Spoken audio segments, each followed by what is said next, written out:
think that very, very gifted people are also very, very conflicted. I mean, people see what you do, but they don't see who you are. And those are two different things. I think that we often equate what a person does with who they are, but those are two totally different things. And often they are oxymorons. And his strength is made perfect in weakness. He says he sends us out as sheep amongst wolves. The conflicts, the contradictions of it being the best and worst of times. I can remember being a young man preaching about the ableness of God, and my lights were off, and my water was off, and I was married with two children. And they had repossessed my car, and I had to catch the bus and didn't know how much the fare was because I had done fairly well before. And caught the bus and I took a ride uptown to see if I could talk them into keeping the power on.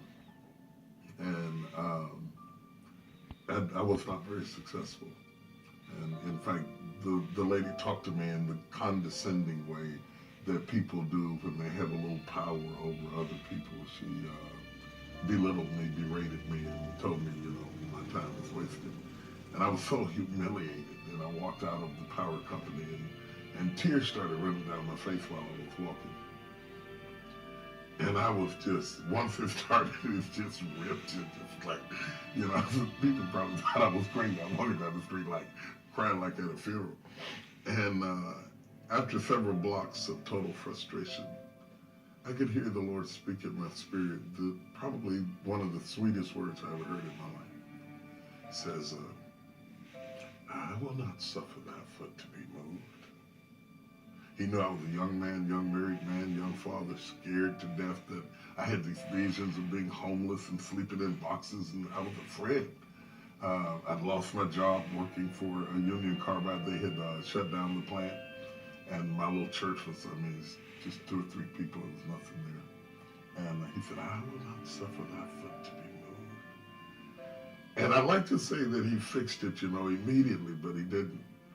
But he didn't let me fall either. So I learned how to live suspended, neither successful nor destroyed, but suspended on the edge of a cliff, sustained by nothing but a promise.